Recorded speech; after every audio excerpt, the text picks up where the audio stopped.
Hello, everybody. Welcome to Terminus. I am three Danny Filths standing on each other's shoulders in a trench coat. And I'm Joe Biden's wandering hand. I thought we were talking about being Joe Biden's slippery fingers. Oh, that's a little too graphic. I think it was originally Mystery Hand. Yeah, I think you did Mystery Hand. Yeah, Joe Biden's Mystery Hand is good. All right, we'll go with that. Joe Biden's alleged hand. Alleged hands, possibly doing something. Indeed. All right. So yeah, we're back with a second episode. We made it to number 2. Already doing better than 90% of the podcasts out there. True. Yeah. We're back with an episode. Last time we focused maybe more on highly melodic stuff. We did the new Winter Fillet, the new Horn. What else did we do again? We did Cruelty, and we did... Cruelty and Paradise Lost. Yeah, Paradise Lost. Yeah. So mostly melodic. We changed it up with a little bit of Japanese beatdown, but pretty sort of melodic black metal, peaceful doom death. And this time we decided to go for a little more brutal and ignorant. Yeah, we went slightly in a slightly different direction. Maybe like a 45-degree turn. You know, blasting war metal versus brutal death metal. Who will prevail? I don't know. Based on sales these days, probably the war metal. Indeed, yeah. Although I don't know, isn't there sort of like a big sales base of like teenagers who are into like slam of some kind? I mean, to a degree, but it's like, it's sort of the slam. I guess it's different from deathcore. Right? Yes, I mean, slam is such Lots of people buy deathcore. Yeah, but slam is such an insular community. It's the same people buying the same records all the time. Also, it's probably most of them, like, downloading them. Yeah, whereas... and people aren't... Now, like, hipsters are discovering war metal. Hipsters aren't discovering slam, so... Yes, yeah, now you have collectible... God. So how about they ain't collecting... Yeah, what? So how about you introduce your 2 albums and I'll introduce my 2. So we split it up this time. All right, so there's a new Revenge album out on Season of Mist. I think that they made that change on their last full length, but they've now entered the sort of quasi-mainstream of underground music. This one is Strike, Smother, Dehumanize. It's a revenge album, yeah. It's a revenge. Yeah, they're letting you know it's a revenge album. And then after that, we're going to talk about Impiety's new one, which I think the album came out a few months ago actually, online, but this is a physical release on something called Evil Dead Productions, which I've never heard of, but it's being distroed by Hell's Headbangers. Might be a local Singapore thing. Yeah, this one is Versus All Gods. As a pagan, I'm offended. And it's as a Catholic, I approve. Yeah. It's and what are your 2?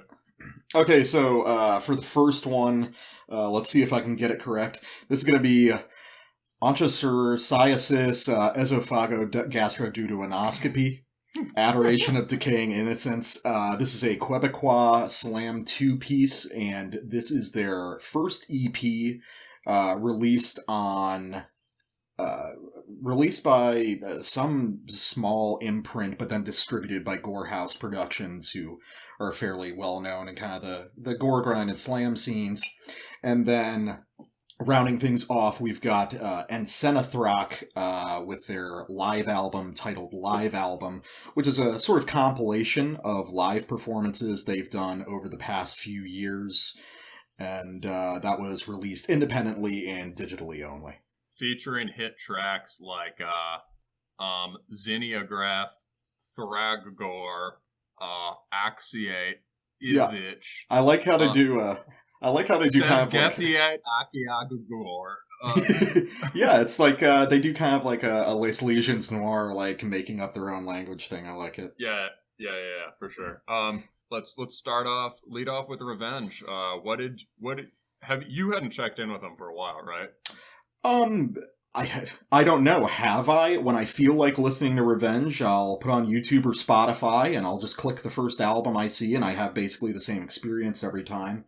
You know, I'm kind of joking. I do like Revenge a lot, and in terms of like their last, I basically I listen to each of their albums when they come out at one point or another, and for the most part, you know, it's always the same experience, which isn't a problem for me. But in this case, kind of their thing. Yeah, in this case, Strike, Smother, Dehumanize, that felt pretty substantially different, more than I was expecting from the band. Yeah, I think they've made some changes over the last couple albums. I think I remember back in the day, I had a CD that I probably don't have anymore of a Revenge GP. I can't remember. You know, I think it had the news on it. And Probably it was, just like Attack Blood Revenge or something. Yeah, and the whole experience was cool, but like riff wise, by far the best thing on that album was their cover of Bathory's War, which just ripped. Yeah.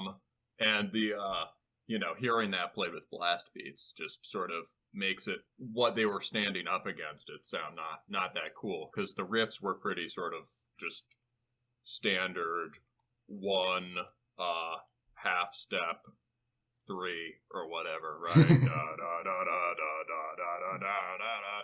You know, yeah, and, that's I mean, Revenge's whole thing was, I mean, I guess just to make it clear, the biggest difference here is Revenge makes songs now. Yeah, Revenge makes, yes. They are writing songs now. The songs are, there's more of an emphasis on sort of catchy mid-tempo parts. I think like there's even more pick slides, which I like. I think we were talking last time about how it's good to hear guitar styles where you can hear the playing. Yeah. Yeah. And Revenge is really good with that. So why don't we give people a sense of this newer Revenge style? Sure.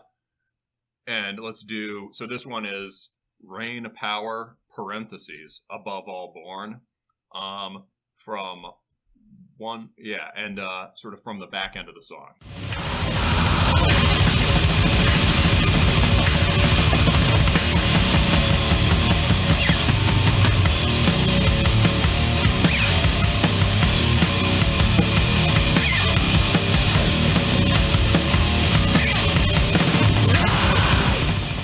All right, what do you think of that?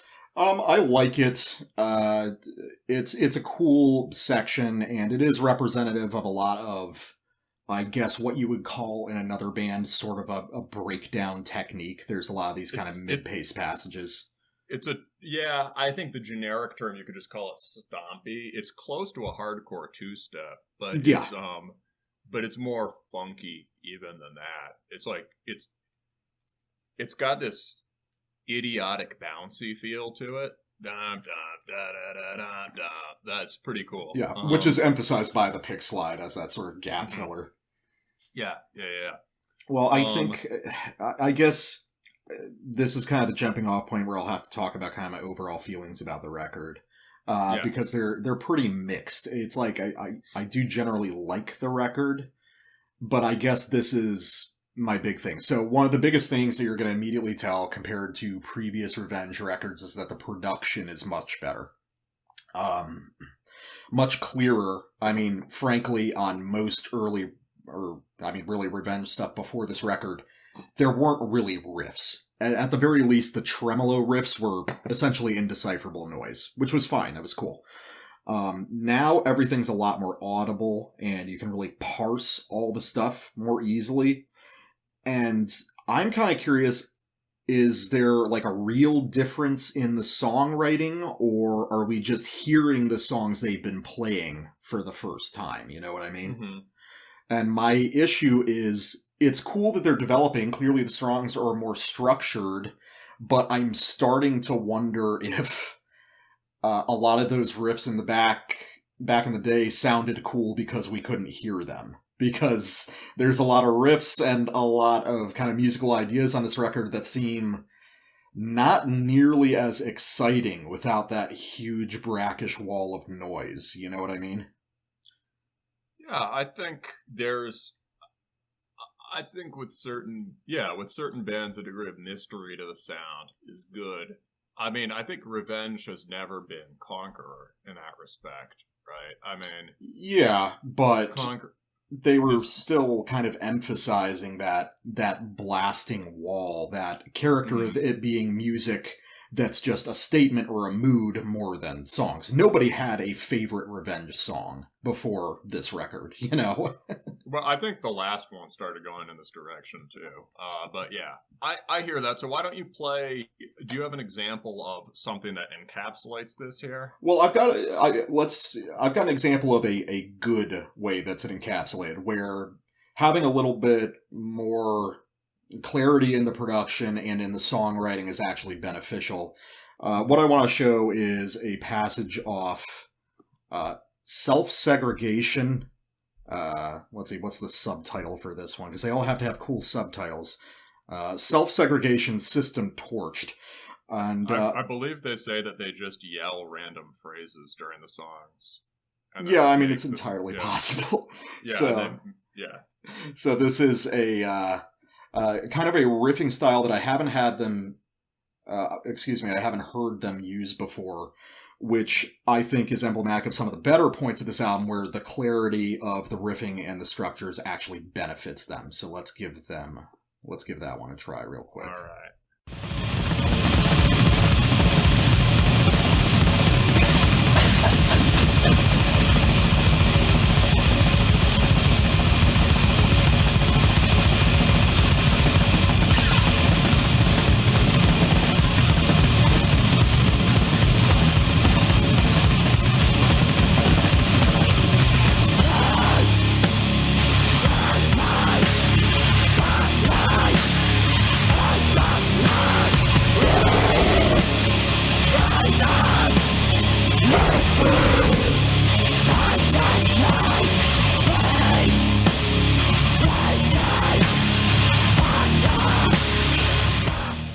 You see, because when I was first showing it to you, you were like, you thought that passage sucked. Like with it, I think you clipped it in a different spot. I did clip it in a different spot. Yeah. Yeah. I mean, it. What I like about that is, and you can tell me what you saw as different here. That's got a good monolithic feel in the riff. Yeah, it definitely has that. The thicker production kind of helps, and the simplicity works in its favor there. It's got that nice chromatic descent at the end. Yeah. I mean, the chromatic descent is what makes that whole thing work. Yeah, and it reminds me a lot of... I remember back in the day, I talked a lot about that first Witch Christ album. Yeah. They totally changed their sound after that, and then they sort of dissolved. But, like, it reminds me kind of that. It has this sort of monolithic, hypnotic feel to it. Yeah. And for me, what makes that so compelling is this strikes me as something that Revenge might have done before, but the production and opening up the rhythm kind of changes the context. But the big thing I want to point out is, I mean, it's basically that riff is basically like a reek of putrefaction carcass riff. I mean, like, one thing that's always been consistently understated, just because Revenge's fan base is mostly in black metal, is the fact that nuts and bolts songwriting, Revenge is primarily more of a grindcore band than anything, I think. Maybe even adding the more tempo changes kind of works with that. Yeah, I think that it brings that out. Because I remember talking to a buddy of mine who I was in a band with. He was a big grindcore guy. And he said, yeah, I never really got into black metal. I was like, have you ever listened to shit like Revenge? So he threw it on in the car and he was like, people call this black metal? And I'm like, yeah, I think it's just because they wear like leather jackets and their album covers are black and white, but they're basically grindcore albums when you get down to it. Well, the songs are like a little longer, and a thing that I could never get into with a lot of grind bands is a quality, a certain spazziness to it. Call me stupid, but I'd rather hear a good riff repeated than just sort of scrambled after 15 seconds and like thrown into something else. Well, that's interesting, but you like old Revenge, which is basically just, it's got that scrambled quality. I mean, there aren't meaningful riffs on like early Revenge stuff for the most part. Yeah, they're you can kind of hear them, and they do kind of loop. It's but there's not this sort of like rapid fire, extremely fast extreme. Okay. So it's just it's a matter of degree, or like tempo, like time signature changes or whatever, right? Okay, I gotcha. It's I mean, I think I probably like a lot of grind more now that I'm older because there's certain kinds of dynamism and songwriting interest me more now, but like I think Revenge has a kind of like grindcore if you stretched it out a bit and made it more just consistently hammering. Yeah. Does that make sense? Yeah, no, I think that I think that calling Revenge like a black metal band has always been kind of incorrect in a sense. I agree. Yeah, for sure. It doesn't hit the same notes.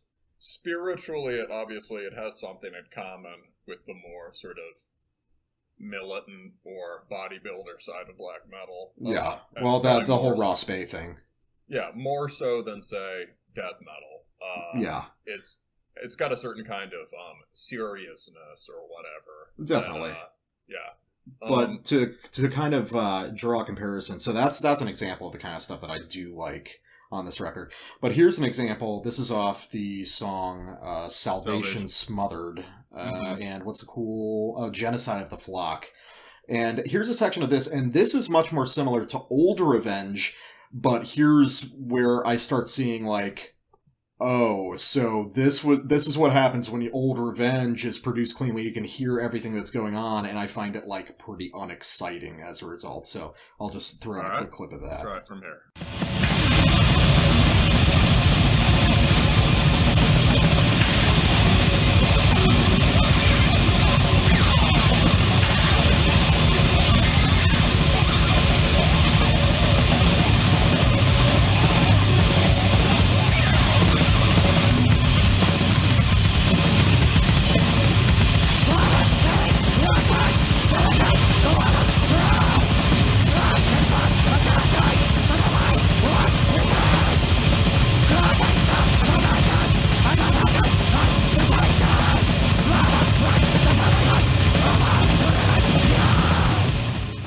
So did you get through the blasting part that followed that, the second blasting part? Yeah. I mean, I ran to about 110. So. 115, yeah. So to me, something that I didn't hear well and maybe wasn't paying attention to with the old Revenge, I like the clarity on the quote-unquote lead guitar. Mm-hmm.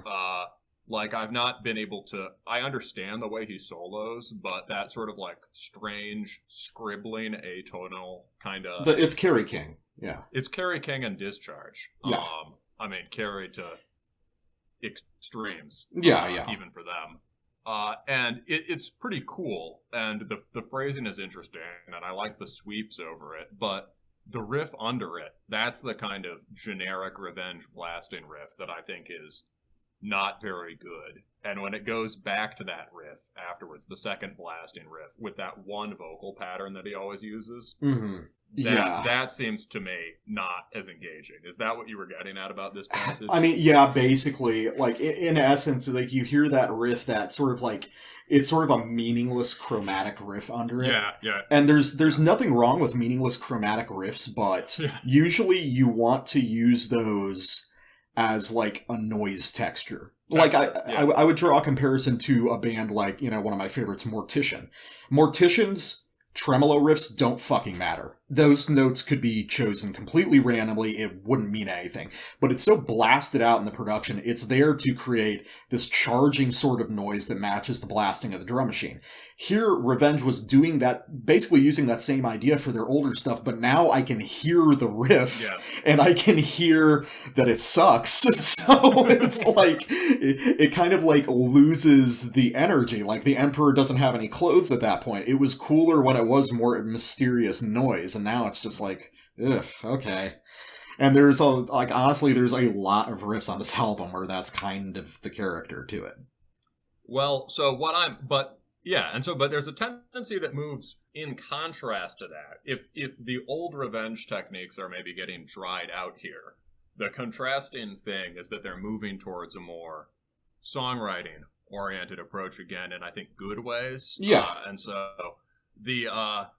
and moving back towards, we've talked about this, it's like people who actually like war metal know that Revenge is basically Axis of Advance. Yeah. And before that, this weird band called Sacramentary Abolishment, they had one extra member. And Axis of Advance is weird because Axis of Advance is definitely war metal, highly melodic, sort of long, sculpted, epic compositions. Yeah.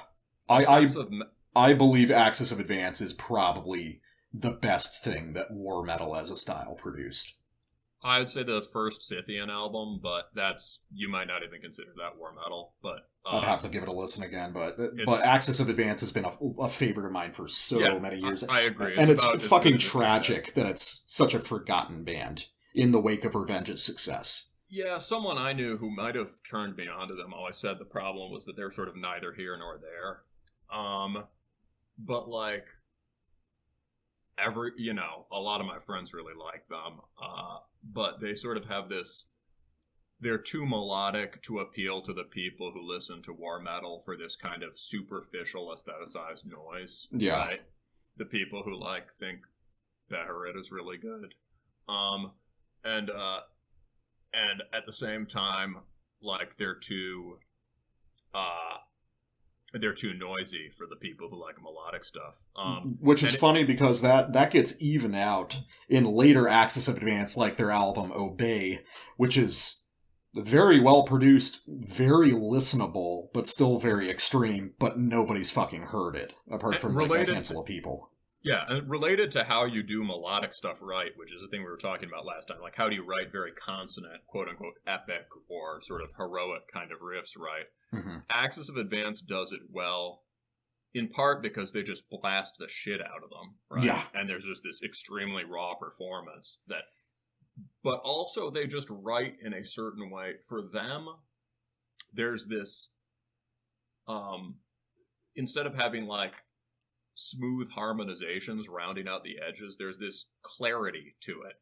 There's just these clean, single string trem melodic lines, or just kind of thrashing power chord riffs, and it has this kind of terrible clarity I think is cool. There's an almost, to a lot of Axis of Advance's stuff, there was an almost power metal characteristic to some of it, or at least a traditional heavy metal characteristic, not in the playing, but in the way melodies were arranged. They were intensified by the blast beats and the sort of wild guitar playing, but there was a sense of going back in time to these kind of formative heavy metal melodies, and then reinterpreting them through this very, very extreme, very strained context, and it's no one's ever really matched that, I don't think. And it successfully sounds barbaric. Yeah, 100%. Even though it's about planetary bombardments and shit, it basically has the sort of noble savage quality that you get in a Conan movie. Yeah, right? It's at the end of us talking about Revenge, I think I'll play a little bit of Axis of Advance so people have some more context. But I see that first, yeah. So first, what we're gonna do now? First, we'll do an Axis of Advance sounding riff off of this album, because what I think Revenge is slowly working their way back towards that kind of writing. So let's check this one out first. This is the beginning of Excommunication, which comes towards the back end of the album. It's the shortest track on it, also. Let's give it a try.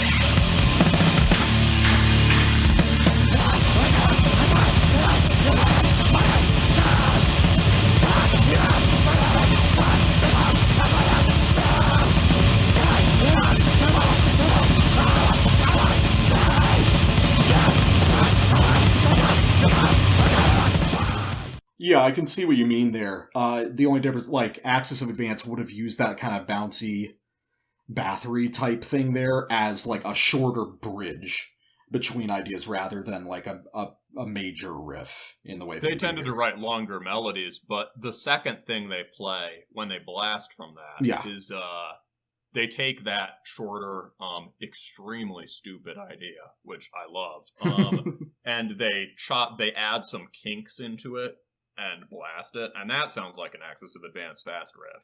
Yeah, that definitely could be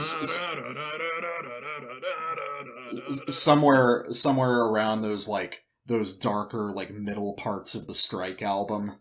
Mm-hmm. The songs that are kind of forgettable at first blush, but have a lot of depth to them. Yeah.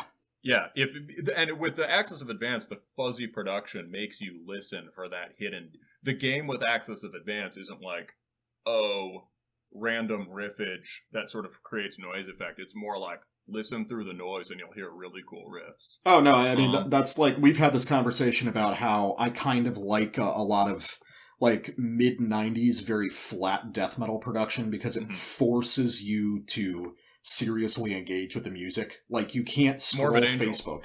Yeah, you have to pay attention because right? Yeah, nothing is going to stick out for you. Or a lot of Finnish death metal is kind of the same thing.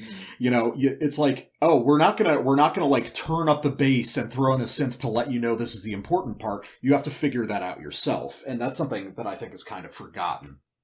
Yeah. I agree. Yeah, so you can either do that by having this kind of dense, difficult production, or by having this kind of cold, bleak, flat production. Yeah. that you'd get in that mid metal.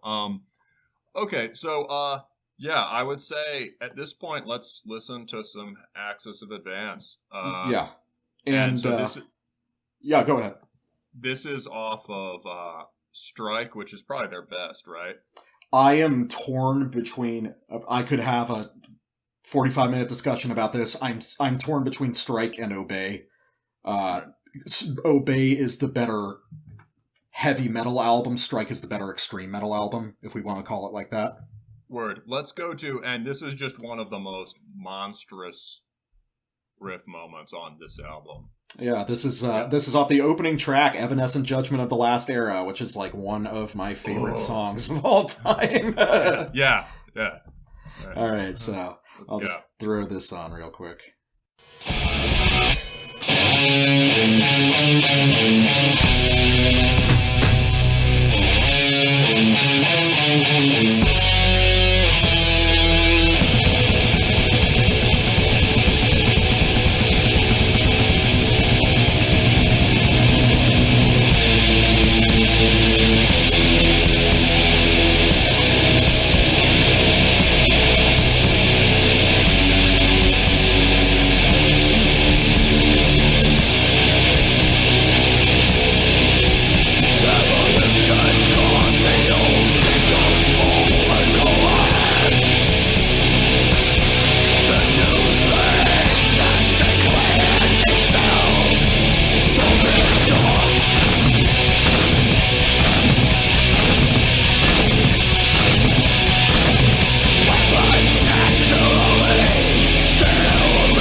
I did about a minute and a half. I was gonna say I thought, oh, I better turn it off to get back to the show, but I didn't want to turn it off, and you just kept rolling it for another 30 seconds. Oh yeah, well, another issue. One of the issues there is Axis of Advance. The musical ideas are so fucking long, and the way they structure songs is in such an organic way compared to most heavy metal bands, using a very kind of neoclassical technique of slowly vamping and building these ideas and expanding upon them. It's not discrete riff sections like you would get in like a simpler band. Yeah, those, like that one has two. That whole section has two sort of call and response riffs. Right? Yeah, it's just God. Just for a moment, like the majestic slow one sort of releases tension from previous sections, and then that other little that sort of Yeah. sort of martial snare part, like builds it up again. Every Axis of Advance song has so many arcs running through it. You know, it's we're not dealing with things with like a single climax. You know, we're dealing with a real journey with every one of those songs. And I gotta say, they're one of the few bands that I still believe really earns those 10-minute songs and really makes the whole thing worth every single minute of its duration. I remember that, like, I remember during a time in my young life when I suddenly realized maybe it was actually cool to exercise. I was like, I remember at the time when the idea of lifting weights started to click for me. Not that I'm still extremely skinny, but when I was first I was like, oh shit, this feels great. I was listening to a lot of Axis of Advance and Integrity. Oh yeah. Integrity didn't make any sense to me until then, and then Axis of, like, getting back from the gym and pumping some Axis of Advance is like, oh. I think we'll definitely have to do a full analysis of one of the old Axis albums on some episode, maybe on a slow week, just so we can get it out there more and get people listening to like the best forgotten gem. Maybe we can have a guest on to talk about. That would be outstanding. So, in that case, just last thing I want to say about Revenge, Jay Reed, please learn another drum fill. I understand that it's like part of your musical lexicon, but I was going to say, you can hear it as a young man's music relative to Revenge, as in, when they're writing Axis of Advance, they want to put all their chops on display. It's definitely, they have these sort of, it's written by 22-year-olds, 100%.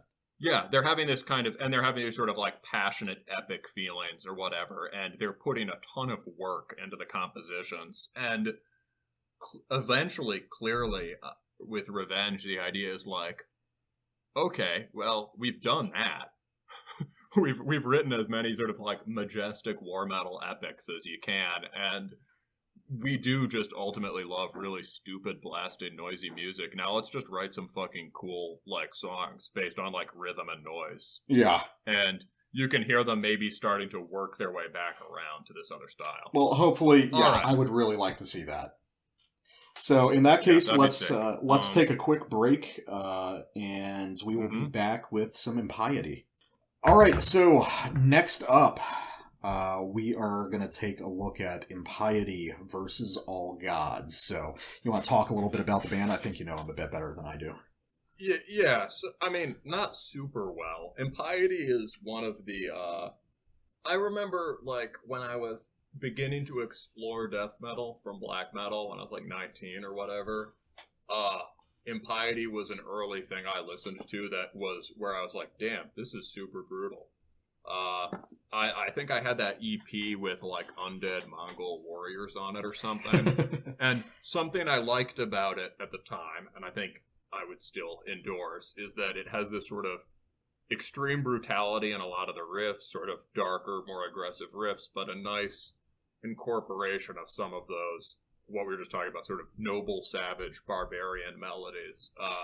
Well, I would say it had this that album at least had a little bit of this, and some of the sense of melody you could hear some Impiety's from Singapore, and some of the melodies you could hear a more authentic take on the kind of use of Eastern scales that a lot of Western bands do and kind of butcher. Yeah, no, absolutely. You know? It does feel much more authentic in that regard. But I would say I had, back when I was collecting a lot of music, I think I had one or two Impiety albums from like the mid-2000s.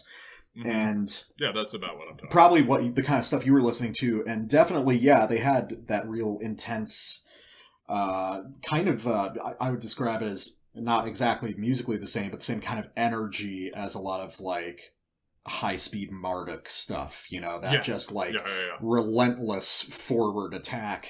But I would say that the brutality, at least from my perspective, is really scaled down on a record like this. On the newer one. Yeah, on Versus All Gods. I hear that. This is reaching a lot more into something that was already around in Impiety's music, which is the thrash elements, and I think that's scaled up dramatically on this record. I think, yeah. So, and I think a weird thing about Impiety is that although the riffing is drawing on this thrash, black metal, extreme black metal thrash, and he's going for this feeling of kind of barbarity, they've never used raw production, really. They've always been very clean. It's always had a kind of clinical quality to it that emphasizes the fact that this guy can play guitar really fucking fast. Yeah, and that reminds me, to some degree, Marduk was a little like that, but also more remember Infernal War? Infernal War. Infernal War. Oh, Infernal War. Yeah, no, I actually like Infernal War a lot. We've talked about that, yeah. But I think they're more adjacent to stuff like Vader, more in that almost kind of Polish, like, blasting death metal tradition.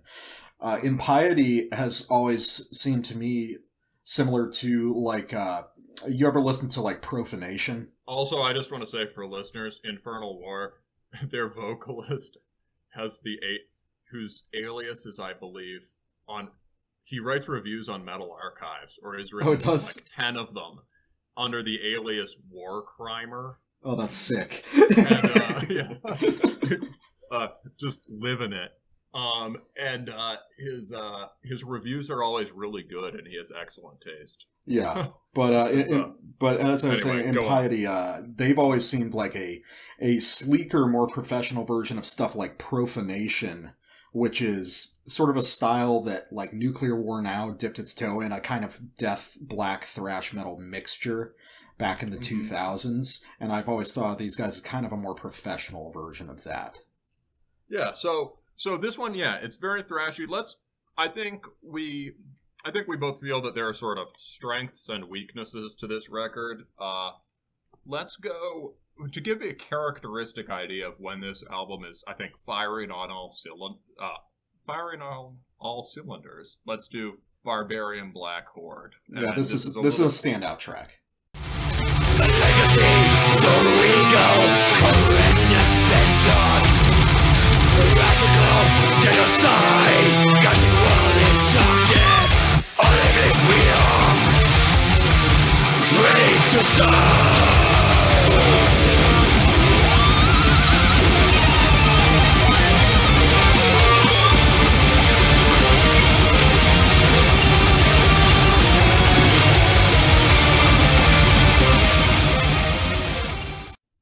Yeah, so to me, this has, when this sort of blasting style is working, it's extremely high energy, and has this sort of compressed, frantic feel. And you heard kind of like the default blasting pattern on this, which is very Marduki. Yeah, because they're using that 6/8 blast style. Yeah, and then in that second, and they're just doing a lot of dropping between root and octave, and doing the same kind of first couple frets on the guitar, but up around the octave, and then dropping down to the root. Yeah, it's a very traditional kind of thrash or power metal technique, just extended into this extreme style. Yeah, that's true. It is it's a blasting version of a thrash technique. Thrash pedal point. Yeah, and the melodic idea is cool just because, it's interesting because a lot of the Singapore stuff, the melodic style almost seems to cut a fine line between kind of a traditional Asian Eastern, like, melodic flair and, like, almost a Middle Eastern or Arabic style. It's an interesting blend. In the variation, that first riff has this kind of generic version of an Eastern scale that any band like Marduk or Behemoth would use. And then the variation on it, when they bring in the octaves, he does nice stuff with octaves. It gets a lot more Eastern and sort of, I don't know. It sounds good and authentic. There's definitely a sense that, like, I remember we were talking offline. I was like, why do you keep calling it he when it's like a full band? But it's like, it's clearly the idea of one person. This has like an auteur quality to it. So I looked it up, and he's been the only constant member since 1990. Kind of rotating other session guys, it looks like he's had the same drummer for a long time, but also I hear that you shouldn't take Metal Archives as a source on lineup, but I don't care. Well, just people don't bother to update it half the time. Don't update it, But yeah, I think so. That's one feeling about and then that led into a pretty cool hook riff at the very end, right? A nice, almost kind of an Axis of Advancy hook riff. Yeah, I mean, to a degree. I think Yeah. my issue, my overwhelming issue with the record is, and I'll just use this as like a disclaimer for anyone who listens to me in the future, I don't like thrash. It's like, in terms of like legitimate metal subgenres, it's probably my least favorite. I just find it very... I think the riff forms are very reductive and restrictive, and the whole feel of the music just never really connected me. I mean, there's certainly thrash albums that I love, but I generally find it more of a slight against an album than an advantage. And my issue with this record is that it falls back into what are basically extended thrash tropes a lot of the time. Basically, if you leave out the fact that it's mostly blast beats, a lot of these are thrash structured riffs. There are a few places where it's like literally, I don't really like Metallica. I mean, you know, I fucking kill me, but I like some Metallica, obviously, but one of the cool Metallica things is that kind of rolling, just brutal rolling chug. And there are definitely a few moments in maybe on Master of Puppets and some other things like that where like that kind of riff comes back again and again here, and it's there's a lot of Metallica, there's a lot of kind of Megadeth guitar theatric stuff. This is clearly a very like... He'd probably kill you for comparing it to Megadeth. I mean, yeah, probably, but you can tell that there's a very, like, demonstrative guitar quality to this music. Like, he knows that he's doing cool guitar tricks in a lot of these songs, which is fine, but it's not what I go to extreme music You for. have a very, you have a generally very spicy take on thrash, right? Which is... Well, which one? I've got so many. The one I remember is you're basically like thrash metal is obsolete. I mean, to a degree, I think so. I understand why people like thrash. I understand that it's a sort of metal party music, in a sense. I get that it's easy for everyone to follow and enjoy, but I'll walk it back. It's not obsolete music. It's obsolete for the qualities that I'm looking into extreme music for. Well, I would also say, here's the version of it that made sense to me. You were like, thrash as such was a transitional form, right? Yeah. It's basically like heavy metal in the process of figuring out how to do extreme music. Yeah, I'd say that's... And it's certainly true that if you're interested in Extremity or just, hardcore metalness, most thrash was dead on its feet because Bathory and Hellhammer were already playing at that time. And Death was already starting to record. All the thrash that I do enjoy tends to be just taking that form as far as you can possibly go, like Dark Angel, Darkness Descends. That's what I was gonna say. Is that like I think I do like a lot of thrashy stuff, but what it is, I think the kind of thrash that stands alone. The kind of thrash that has survived as its own style, I think, if a certain kind of war metal music like this, although maybe we agree that this isn't the best example of it, but like Gospel of the Horns, Scythian, a lot of sort of House of Atreus. There's a thrash vibe to a lot of it, but even then, formally, there's a lot of sort of epic war metal, Black Death stuff that has secretly thrash format to it, and I think that's legitimate. And I also, just being into what I am, I really like Creator. Yeah, and it's, if it can sound like pots and pans falling down the stairs, it's awesome. And it also makes sense that you're more okay with it because you've got a much bigger connection to like traditional hardcore punk than I do. Yeah, that's what. Yeah. Creator is like that, like 3 times as fast. You see, but I really like Creator because it's so extreme. I've talked to... Traditional hardcore is more extreme than most 80s thrash. Yeah, well, I've talked to friends of mine about how the difference between good thrash and bad thrash is good thrash is the guys literally playing as fast as they can. Because physically, that's what they can do. Bad thrash is people going back and playing at that speed, even though they're better than that, because that's what thrash is. I think that's also just like a good thing about... Yeah, we could talk about this in relation to all sorts of extreme music, but like the thing that makes the early second wave black metal bands better, the early death metal bands better, is that instead of just writing within song parameters, they're actually trying to level things. Yeah. And I think that's this guy really is trying to do that within his framework of just extremely technical modern blast thrash. Yeah.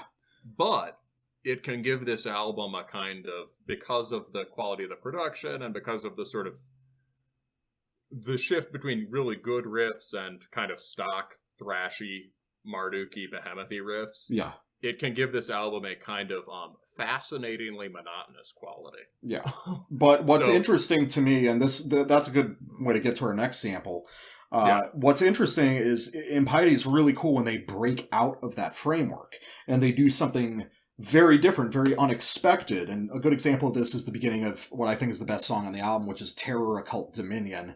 And here's just the opening passage. We're going to break this into two parts because the following passage is one that you wanted to talk about, but we'll just check out the very beginning of this song, the first 30 seconds or so. All right.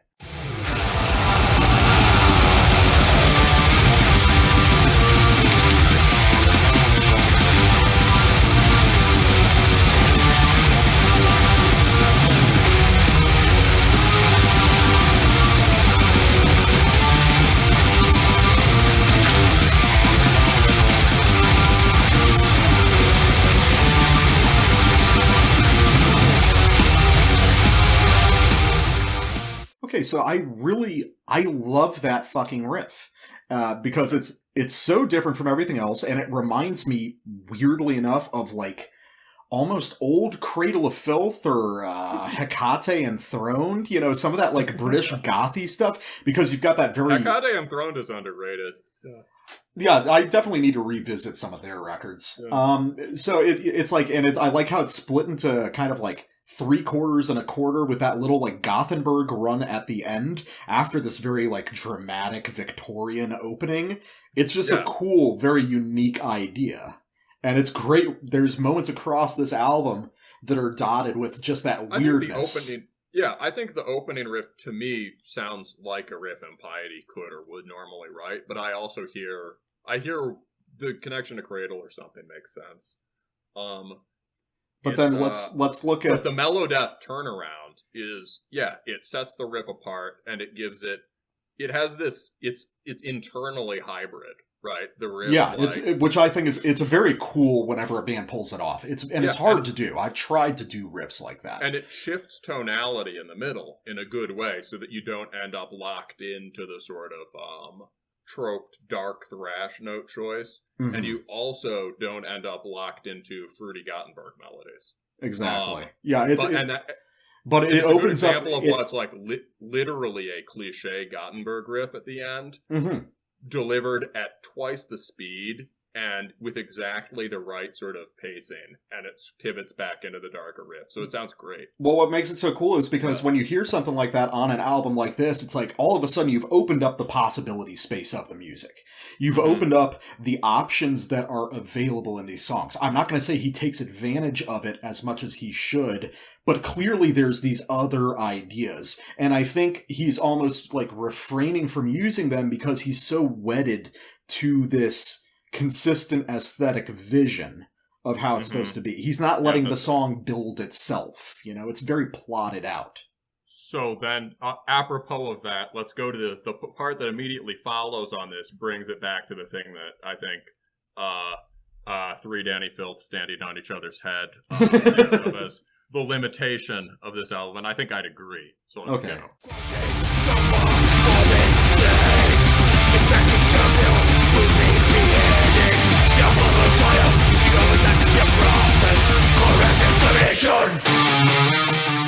Yeah, that's incredibly boring, and it sounds like a... That's the one riff, right? It sounds like a riff that would be off, like, one of those behemoth EPs they release with all their, like, shit that didn't make it onto the full lengths between albums. Yeah, I was saying to you before we went on, it's like, when you hear things like that, you get the sense, oh, this is, like, for people who think Behemoth is too intellectual. Like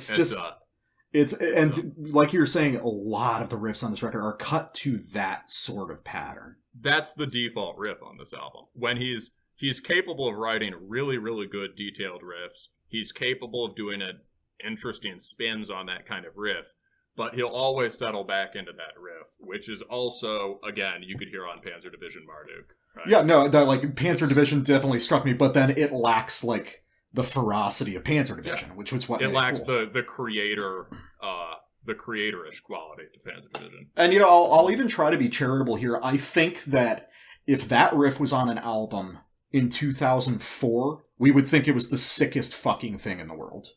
So here's how I was going to sum this up. It's what I really get a sense of with this band, and I think a good thing about it, is a sense of this dude's personality at the heart of it. Mm-hmm. And what this album is, if you listen to it back to front, it has that quality of just relentless bludgeoning. It senses a kind of, this album finds a kind of freshness and exciting quality about just sheer extremity in a way that a lot of bands really don't try for these days. And I think we've talked about the things that can make it less effective here, right? And because of the unvaried songwriting or the sort of the thrash tropes or whatever, it can give us this kind of like monotonously bludgeoning wall of highly produced sound quality. But at the same time, in 2004, that was really extreme. I feel I just, sorry to interject. I feel kind of bad saying this because a lot of what he's doing on this record, is emblematic of shit that I really enjoy, which is like an auteur quality where you're just doing it as like a celebration of the stuff that you like.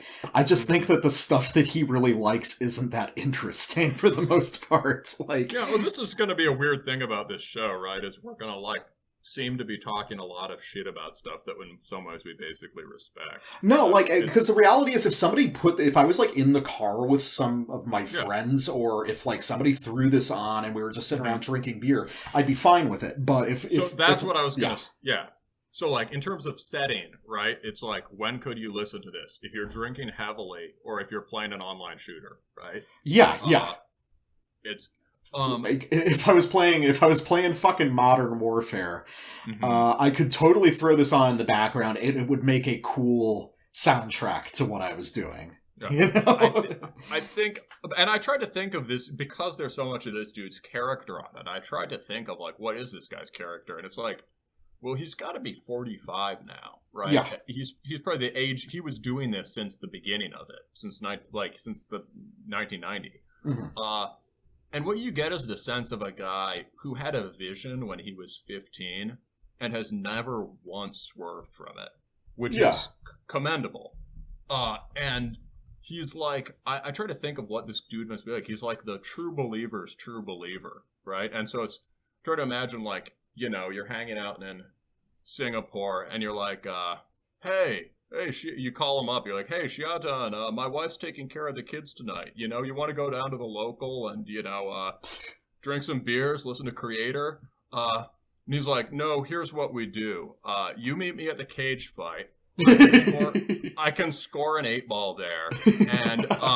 And then we're going to the red light district to find some satanic sluts. No, and that's cool. That is like, very bro, cool. I don't know if I could do all that. And then like at 4 a.m., you're like, oh shit, my wife's going to kill me. Well, fun aside,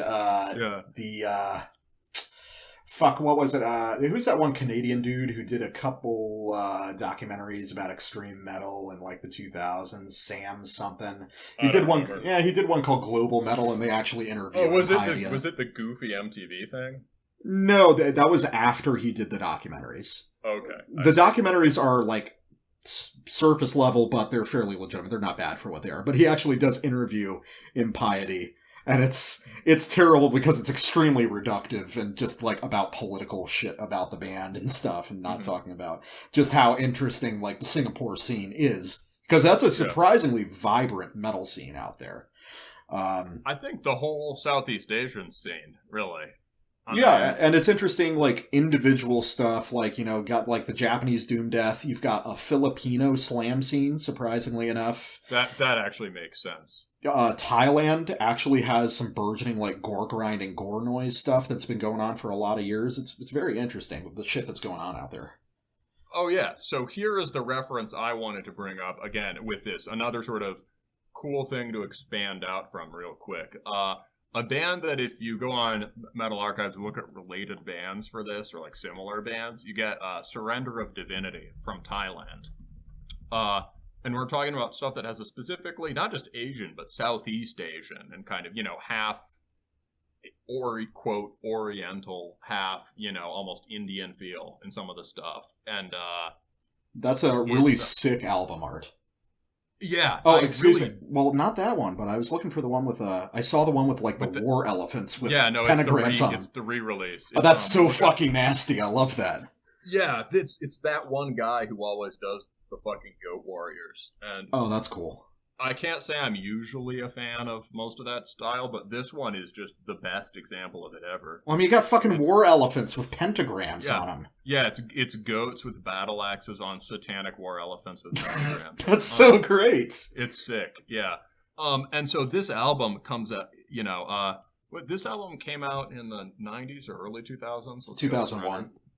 Yeah, I just looked it up. And it's called Oriental Hell Rhythmics. Again, awesome title. Excellent use of English. This might be the coolest band.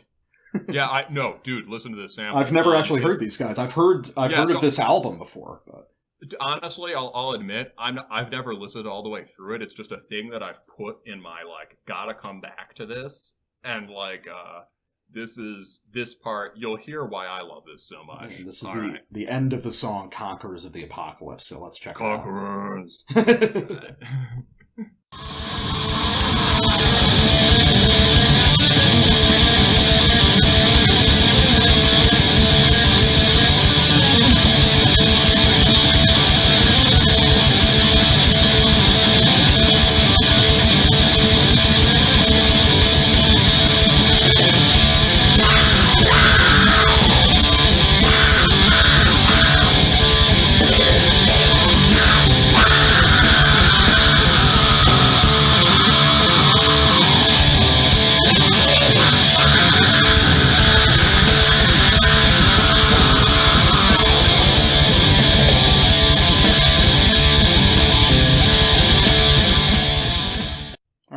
Think of that. It's cool. I like the way it's interesting because that's not the sort of thing I would typically enjoy, the way they commit so hard to that very simple riff idea. Mm-hmm. But it works because there's so much happening dynamically behind it with the drums and the vocals. It's interesting. I think, yeah, the first riff is perfect. I mean, this is somebody in 2001 who's playing a more faithful rendition of true Swedish, stuff. It sounds like a bit like a Soren riff, or, it could also be Norse, but, it's got a very pure Scandinavian riff there. And then the second variation, they start to introduce this pentatonic sound into it, mm-hmm. and then it just goes, which makes it sound a little more Thai, I guess. And then it just switches to that folk melody. It is that was very apparent that little guitar I did, that little trill, that dun dun dun dun. That is, having been in Thailand a few times, that is a melodic trope or kind of rhythmic idea that you'll hear in that folk music all the time. It almost brings to mind, it's almost like a bluesy thing, their equivalent of it. And he's throwing in, there's little micro trem in that riff. It's like there's a trill, right? There's yeah, and I think way in the background there's some keening lead guitar stuff, single note bends and stuff. It's very cool. It's very layered.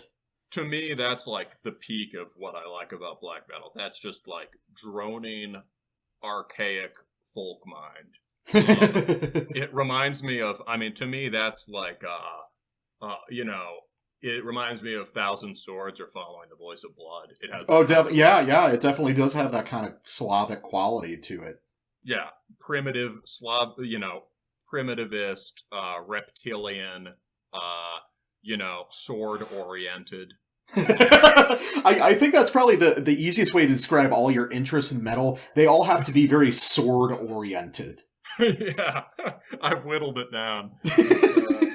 I think there's the comparison. You're sword oriented, and I'm like sledgehammer oriented.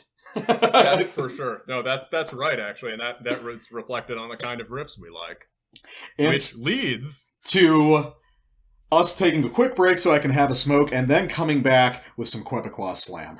Yeah. All right, so next up, moving into my half of the podcast, we have, let's see if I can pull it off again, Onchocerciasis, Esophagogastroduodenoscopy. Damn, can I try it? Yeah, go for it. Onchocerciasis, Esophagogastroduodenoscopy. You see, I'm at an advantage because I've been listening to music with titles like that my whole life. So You've had to burp those words. Yeah, I've actually never really done the pathological thing, but I like a lot of guys that do.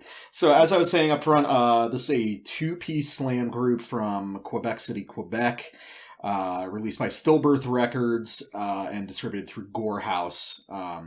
So I'm guessing Stillbirth are just kind of a small independent thing, and Gore House are going to be the bigger distributors that handle it. So obviously this is my forte, but you and me have been talking about music and writing about music together for a long time, but I think this is the first time I've ever pointed you at a slam record and been like, okay, you need to listen to this for something. So what did you think about this? I think the thing that this has in common with, I think maybe a common thread for our show right today, is just stuff that's demanding to listen to. Mm-hmm. And what this has in common with the Impiety is a certain sort of like, you have to be really committed to like a 19-year-old vision of total extremity.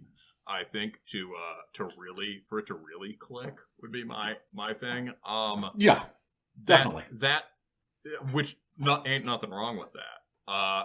And I think for me, I think I like it. I like I like what's going on with the guitars more than I can't. Sometimes the vocals are just a little too gross for me. But, I love the vocals on this. Yeah. The anime samples are in poor taste but amusing.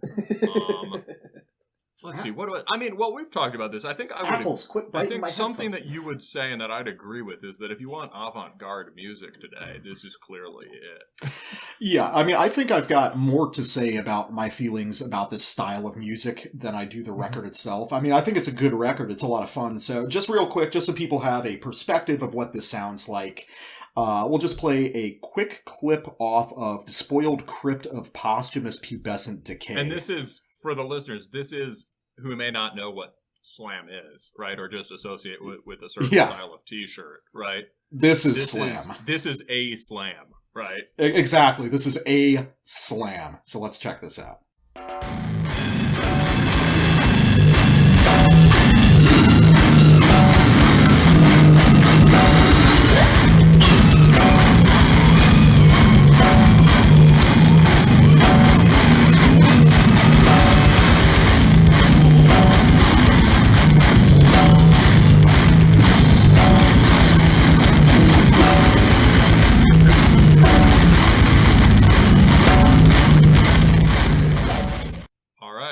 Slams pretty hard.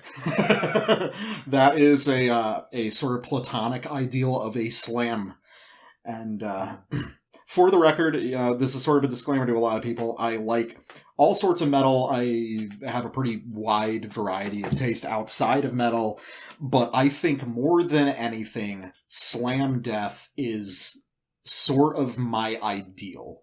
That is the conclusion and ultimately what I was looking for in extreme music my whole life. So a word you used before, or maybe that I used before and you endorsed, was deliberately obnoxious. Oh yeah, we were talking about that. There is a deliberately obnoxious quality too. I think all the records that we're talking about today.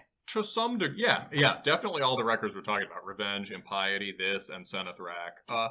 And that really should be present one way or another on a subtle or intense level in pretty much all extreme metal, right? If it's not 100%. Alienating someone, what's it doing? And I think slam is one of the last places in, extreme music that hasn't really been commodified to some degree by a wider audience. Like, the only sort of cool people who are into this are like the sort of bro swag hardcore people who like no other quote unquote cool people would endorse, right? Yeah, and even them, even they are not listening to stuff like this. They're listening to like a hybridized style, because they'll take one look at like the album art for this and they won't get it. Which, for those who can't see it, does feature a dismembered anime girl who is holding her own heart. There's more guts. There's more guts than anime girl. Yes, there is.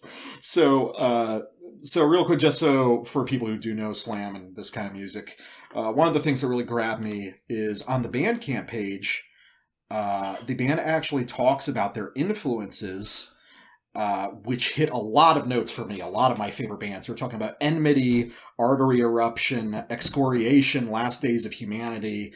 A lot of these slam and brutal death bands that are very specifically known as like hated by a lot of people. Weren't you really ahead of the curve on Enmity and yes, I was, and Mortician? Hipsters like Mortician now, which blows my mind. Yeah, Enmity is interesting. I was ahead. Mortician you can get because it's abstract and it has a aesthetic. Yeah, it definitely does. But I do think that most of the hipsters are probably just listening because it's like cool horror music. No, that's what I'm saying. It's easy for them to do that too. But Enmity I was ahead of the time on, and it's interesting. That's a whole discussion in of itself about how like Enmity and music like it has been like critically been rehabilitated in some sense.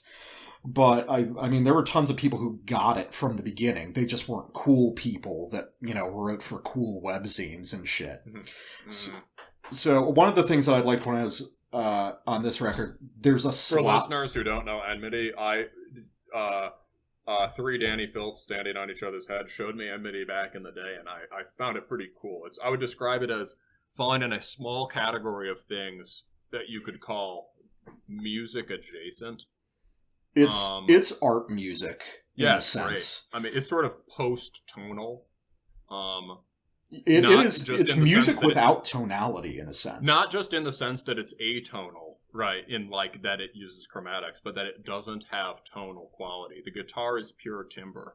Yeah, it's one of the weirdest fucking things. Like, I don't know how you do that production and get that effect. Yeah. It's stripped to nothing. So one of the cool things I like about this, and that relates to their influence from Artery Eruption, who are a band that I've loved for a long time, is that it manages to be sloppy and ugly, even with what seems to me to be a drum machine, is almost certainly a drum machine. And I think that this kind of music really benefits from that slop and that dirt. Because often the people who play this style are very technical, right? Well, it depends, you know, because you've got certain slam bands, like if you're listening to Devourment, obviously they have chops, they can really play their instruments. But there's definitely a subsection of people, and I would say that this is very likely a band like that, where there's kids who are picking up guitar to play slam.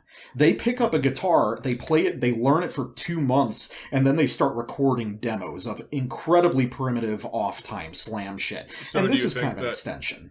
So do you think that jung, jung, jung, jung, jung, jung, jung, jung, jung is like the new, like, Louie Louie? To a degree. Well, it's interesting. I mean, this is such a restrictive style. Everyone is just kind of emulating each other. Everyone's just kind of iterating on the same very limited palette of musical ideas. But it's sort of like I was talking about with Cruelty on our last episode. A lot of the appeal of this music is buying into it. And suspending your disbelief and really embracing it exactly as it is. Micro variation. Yeah. What becomes interesting. Same as, like, people who are Japanese D-beat connoisseurs. Exactly. There's a ton of ideas to explore, but it's only after you've invested so much time into really discovering it and picking apart the things that you like about it. So I actually have 2 moments because I'd like to ask you a slam noob question on the second thing. But the one that we've planned is to me, I find that, so if the first thing was a slam, right, which is just Yeah. this shuffling, knuckle dragging sort of like thing that could be a breakdown, but it doesn't break anything down. Yeah. It just is what it is. And a sort of endlessly drawn, a sort of breakdown as verse riff. This is from the lovely To Bathe Within Streams of Adolescent Seminal Filth. Great title. I love it.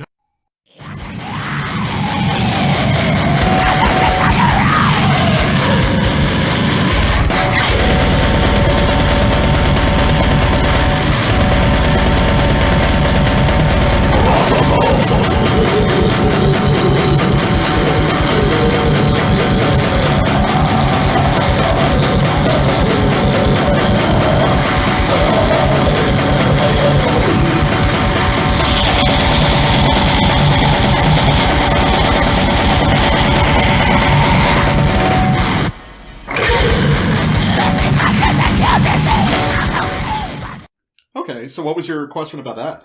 Well, no, that's not the one I have the question about. That Oh, one okay. I have a declaration about. Which Go is, ahead. That is like the definition of coming in hot. Oh, yeah. Track, right? There's And so much that happens within that 30 seconds. and related to what we were talking about, that's clearly a Mortician riff right there. Is it? I would say so. Yeah. Yeah, like And- they're kind of mid-paced riffs that they do. That's a Mortician riff. There's a nice sort of like shift from straight blasting to that staggered blast that gives it that sort of expansion contraction feel. Yeah, it's breathing in and out, Yeah, alongside the music. Like Hunter Hunt Hendrix's famous burst beat. Shut the fuck up. Well, we've talked about how like it's not a bad idea. It's just in the hands of the wrong person. That's true. And No, that's so, that's also cool because I think it's a really good. I know that you're not a huge fan of that style, but it's evidence of some really cool vocal range on the part of the vocalist. I was about here. to say that I like the vocals here. I mean, I don't love them because it's not my thing, Mhm. but it sounds exactly how it should. It's sick. And It's disgusting. It's sick and maniacal. And when that first drop comes in, he starts like rapping yeah. in a sort of puke screech. Like it's that's really, really ignorant, right? No, I mean, like, that's there's an almost improvisational quality to the vocals that Mhm. makes the whole thing feel way more disgusting than it would be. You can tell he ordinarily. stands in front of his bathroom mirror doing that all the time. And there's also something to emphasize, which I talked about briefly offline, is that this is slam, but it has a substantial gore grind influence, which is sort of a subdivision that you'll see here and there. And those are always bands that I find very interesting. Kind of, all these bands have blast passages, but the quality of the blast passages on this is much more akin to some of the bedroom gore grind groups that I grew up listening to. A high quality blast passage. Yeah. And the drum machine sounds great too. They chose those samples. That snare is outstanding. I love the snare. The snare is so good. It's got that just fucking terrible. Oh man, if you want ping snares, I've got some records for you, man. Mm-hmm. We could have a whole episode of just ping snares. All right, so now what I want to ask you about, and I'll just try to give you the interval on air. Let's see if I can find this. This is, I think, in Stolt Carnality. Okay. Let's check out this little passage you just found on Stolt Carnality. All right.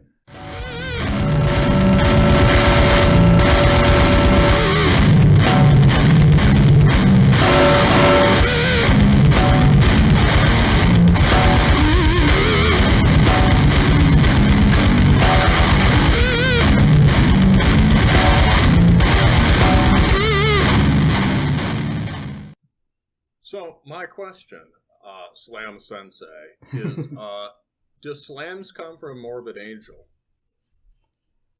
Do you hear what I mean? Yeah, That that definitely has a quality akin to like the slow stuff you would hear off like Blessed Are the Sick. Or on, slow stuff on Covenant, and I assume, I've never really listened to Altars or some of those later ones, but... Altars doesn't really... Sorry, what's Gateway, aren't there some later ones that are really slow? Morbid Angel does kind of a fast, slow thing from album to album. like Fast Slow, Fast Slow. Gateways to Annihilation that's a great record. I think you would enjoy it a lot, but that's definitely a lot slower. That's the one I'm talking about. Gateways is probably the record that has the most to do with modern, very heavy death metal. Because, Morbid Angel never really had that. Morbid Angel was never really a heavy band, in a sense, They were more sword than sledgehammer. Definitely, even though they're one of my favorite bands. Yeah. No, I definitely see what you mean, but I think that similarity is mostly in, like, the note choice, because I have noticed that on a lot of these slams... The sort of tonal pinch harmonics, I was thinking, and Morbid Angel does have these kind of staggered, lurching flow riffs. Mm-hmm. But these guys seem more influenced by... possibly by that, but it's more like their note choice in the slams is more dynamic. It sounds like they're using some kind of unusual chord shapes here and there, rather than just, putting it in drop G and just moving up and down the fretboard. So there is a certain depth to this music, but I will readily say that if you're not already into it, you're not going to, find it here. This isn't going to make you realize anything about slam death. So yeah, overall, I like it a lot. I think I might pick up one of their shirts. They've got the album art on a shirt, and that's pretty cool. So I think I've got so many shirts like that. I think you have the most offensive shirts of anyone I know. It's probably, yeah. It's truly impressive. I've got a collection. I haven't really done a count because, there's an art to the antisocial metal shirt, right? Yeah. Well, one of my best ones is still my torso fuck hoodie, which has, for anyone familiar, it's got the cover art from their Split with Lymphatic Phlegm, where it just looks like a photograph of a man having sex with a dismembered woman. It looks like there's nothing. It looks like there's nothing that indicates that it's not real, but I believe it's a still from like a guinea pig movie or something. But yeah, I've got a collection of stuff that 100% can't be worn outside the context of a show. Speaking of not particularly offensive, but you dig it, I've got a new Ride for Revenge shirt. Right now. Yeah, I've got a Ride for Revenge tattoo, so I'm the one with the dedication. It's got the snack on it. Oh, it does? Yeah, the same. I think it's a basilisk or kind of a what is it? It might be related to the Abraxas thing, right? Yeah.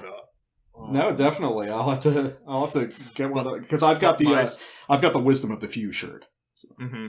My snack glows in dark. The shirt glows in the dark? The snake does. Oh, that's fucking sick. Where'd you get that? Yes. I told you I actually messaged you about this. Yeah, if anyone likes Ride for Revenge or other, we should do something on them later, but there's a really good label from Macedonia, Fuck Yoga Records. That's a great name. I can't tell whether that reflects his opposition to yoga or his endorsement of tantric yoga. But like he's got really sort of auteur taste in like extreme mystical sludge, crust, and black metal. Yeah, well, it's funny because you were knocking Beharit earlier, but a lot of that shit's just descended from Beharit in a sense. Yeah, maybe I shouldn't have knocked Beharit. I just picked a name off the top of my head. No, I think it's funny. I think it's kind of riffless. I think their riffiest stuff is on Drawing Down the Moon, but the production has clearly changed for the worse. Beharit is definitely a band that I feel like I should like much more than I do. I like a lot of the post-Beharit stuff. When I first listened to it, I was like, why don't I like this as much as I should? I think I found, on Drawing Down the Moon, I remember I liked the faster, punkier songs on it, but the drums literally can't keep up with the guitars. To such a degree, it causes a problem. I think it's the same thing for me in, like, Ildjarn. So it's like, I love what Ildjarn does, it's just the riffs are just too boring. It's just punk to me. Like, I think for me, I think the real sort of galaxy brain Ildjarn theory is Ildjarn is atmospheric music, ambient music. Yeah. But but like, I don't really have Ildjarn moods anymore. Yeah. When I was younger, I think I did. When I was younger, I'd intentionally listen to really nasty, miserable stuff like Mutiilation. Yeah. Like, it'd be a sunny day, and I'd throw on some, like, Ravens at my funeral. I'll still listen to Mutiilation, like, every fucking day. My friend, well, I got my friend into a lot of this stuff, and he's been going through, then he eventually got his own momentum, and he was sort of checking things out, and a couple months ago, he was just blasting Mutiilation, and I hadn't heard it in years, and I always had it pegged as this kind of, back in the day, right, everyone name-dropped them as an influence on DSVM. And so I just had them pegged as this kind of miserable band. But some of the songs on that album are just really just good, heavy, dark French black metal. I mean, I'm a huge fan of all of Mutiilation's catalog, and it's very... Everyone talks about, the first couple records, like Remains and Vampires, but those mid and late records offer very different sounds and very different interpretations of his kind of core idea that are all worth listening to. And it's kind of sad that Willie has been relegated to this like footnote when there's a ton of great musical ideas to explore in that catalog. It's less sexy than the LLN. It's much less sexy. But that was the whole point. It's less sexy, but it might be more personal in some ways, because there's certain layers of misery on like mid and late Mutiilation as he like grows up. He grew up and he didn't like snap out of the phase and become a better person. And you can like feel the like agony of that. The idea of I'm getting older and I feel the same way. And it has a new horrible context as a result. Yeah, there's a lot of we should do a Mutiilation episode or something. Yeah, we should definitely do that. But anyway. Talking about art music and this music that's just specifically about mood, let's talk about Encenathrakh.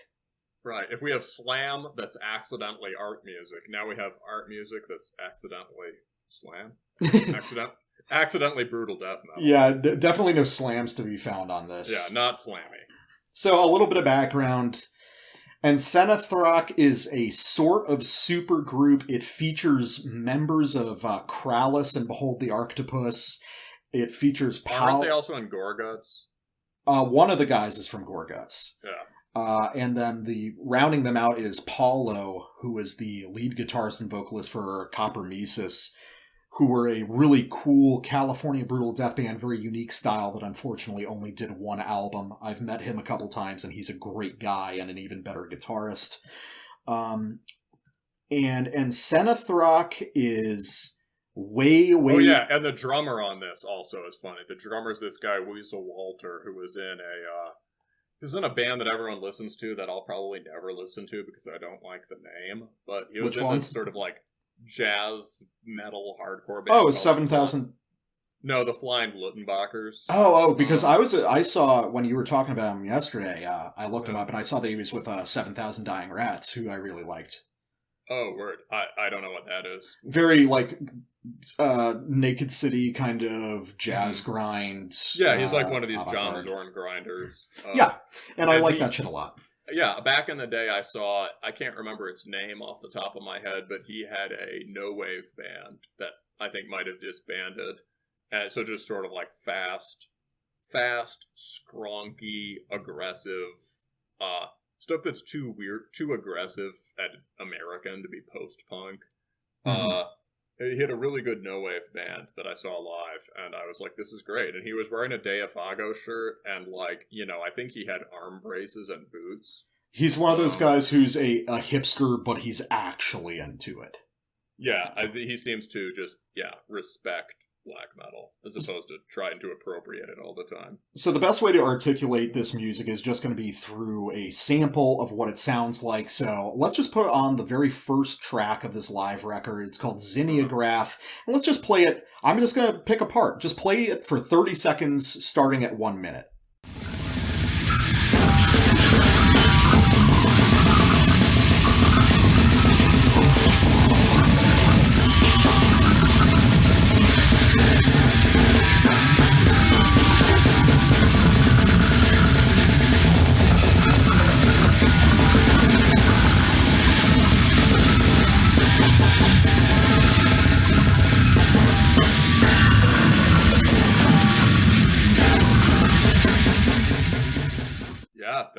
Heavy. Yeah, so that's Encenathrakh, and we can just be upfront with this. I know that you didn't listen to the full thing, and I didn't either. But Yes. I do love Encenathrakh. I have a t-shirt with the cover of their one full length. So Encenathrakh are, in a sense, a style that it's sort of been loosely called like ultra brutal death metal, which is basically the stuff that I think the origin point where it splits from the regular shit is like Brodequin back in the day, where you take... Sorry, go ahead. Brodequin's much riffier than this, though, right? It is, but it's a starting point of, okay, we're getting to a space where this is becoming very, like, music adjacent. Yeah. Yeah, and further down the rabbit hole is where you get stuff like the aforementioned Enmity, stuff like, if you want to go weirder, a Russian band that's amazing called Copro Baptized Cunt Hunter. Great name, right?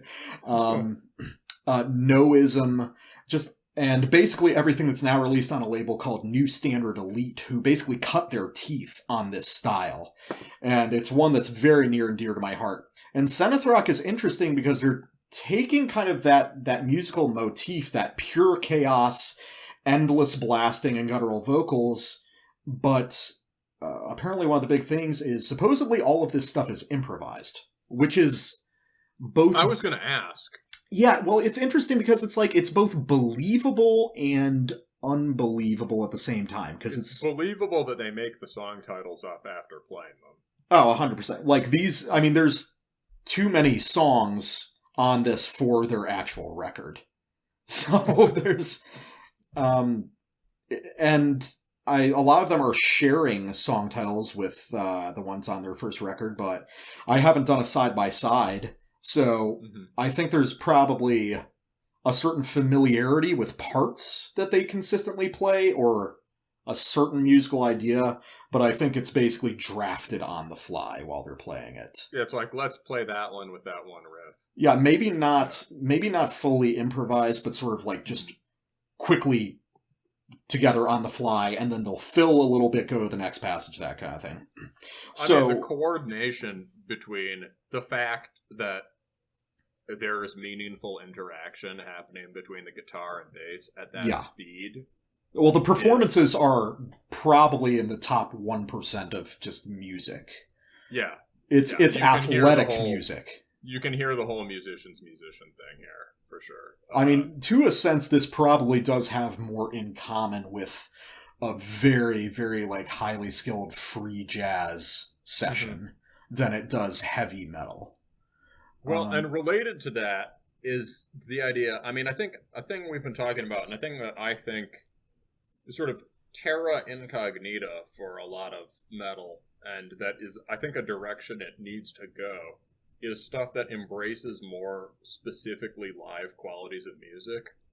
Not just recording live. Recording live is great and all that, right? But, like, having these extremely disciplined, rigid, three riff Norwegian black metal songs, great, awesome, love that shit, right? There's a rigor to it.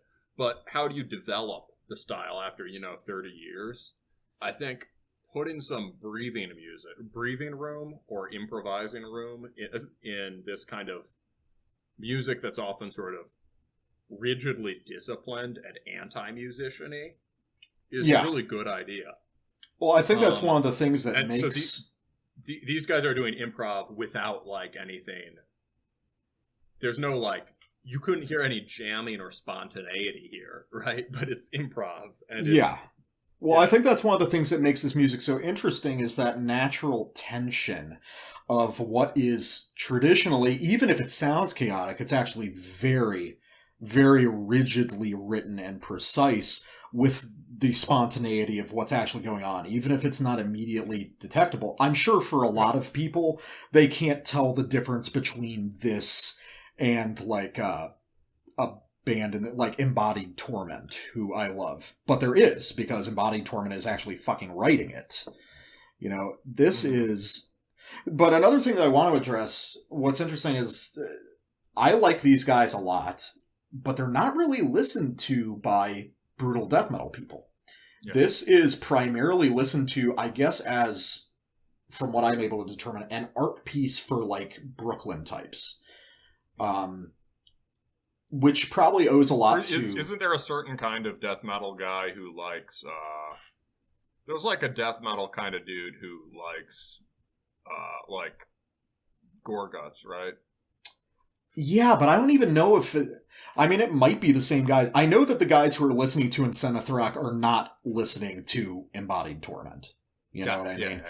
Like, it's... I think it's great, and I see most of the resemblances aesthetic. This comes from a very different musical pedigree and everything, but it has the tones that I like, so I'm cool with it. Mm-hmm. So let me just throw on another example. Yeah. Let's do Thrate. That's number 7 from 30 seconds on. All right. For like another 30-second chunk.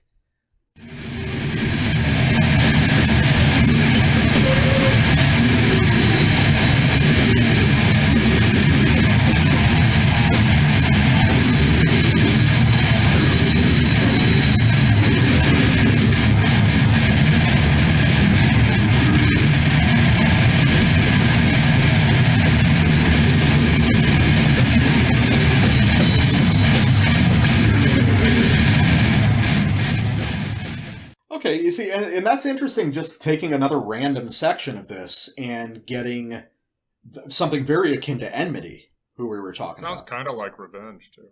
Yeah, I mean, one thing I'd like to point out, it's like, you were talking yesterday, it's like, I'm not going to listen to this whole thing, you can give me shit about it on the up tomorrow. But not really, because any 30-second chunk of that music is essentially equivalent to any other. And I think they wouldn't be insulted by that. No, this is 100% art music. You know, this is a demonstration of technical skill, and 2, an aesthetic presentation of Extremity. And, you know, just the idea related to the improv. I mean, I guess this is sort of similar to the improv thing, but just the idea of playing this music live is absurd, right? And yeah. It's awesome that they do that. And it's probably the best way to enjoy it. Like, I absolutely would watch 40 minutes of this live. Oh, 100%. Right? I'm sure it's amazing just to see it unfold. Yeah. And I think that I'm going to play devil's advocate in a way and say that this isn't a band that's talked about much. But if the brutal death scene, or this niche of it, is staying away from this just because of the kind of art school pedigree of this kind of music, I think they're mistaken. I think this works very well as it's filling a slot in this style of music that expands the musical ideas and sort of the way that we can explore it. And it's not going to have some sort of fucking like giant influence on the stuff around it. This style of music is conventionally very rigid, but I like the idea that they're able to present another side of it. And I think that just listening to it and the amount of work that they put into it, I mean, clearly they played a bunch of live shows and they put out a great record and everything. I think this does come from a place of legitimate love for the style. It's not a joke. And the vocalist is like indigenous to the scene, right? Yeah, he is. Well, he's the vocalist and he's and a guitarist on this. So, and he's always been... Is he doing the vocals while playing? Yes. And he's... Jesus. Oh, dude, I saw him with Copper Mises back in the day, and it's great, because Paolo is like a 250-pound, probably 5'1" Filipino guy. Mm-hmm. And So the beating heart of this genre. Exactly. And he's the friendliest guy in the world. We talked about music for a long time, but watching him on stage doing these vocals while playing this unbelievably technical music... It was one of the coolest performances. He can't stand still. He's jumping constantly, thrashing around. He's looking like he's playing guitar for like the fucking Stooges while he's doing this stuff. It's amazing to watch. And that enthusiasm, I think, comes across in this style. This is done out of a real love for this aesthetic. And I think another thing that is cool about this is that any band that is really, if a band pushes into a certain kind of abstraction, right, strips their style to its essentials, or carries it in a certain direction, it can converge with other things from different genres, right, or subgenres.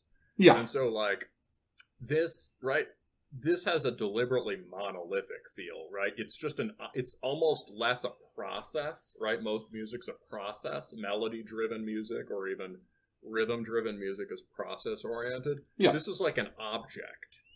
Yeah. I like that way of describing it. It really It's is. an object or a substance, right? I think I described it yesterday as sort of like just, like, I mean, you look at their album cover of their, they called their album At a Reasonable Price. Oh no, it's because originally the album they like put it on digitally for like $700 like as a joke, and this is no, it's just called Encenathrakh. Okay, but yeah, if you look at this on Bandcamp, the cover is just some like basically monolith of twisted and deformed souls or something.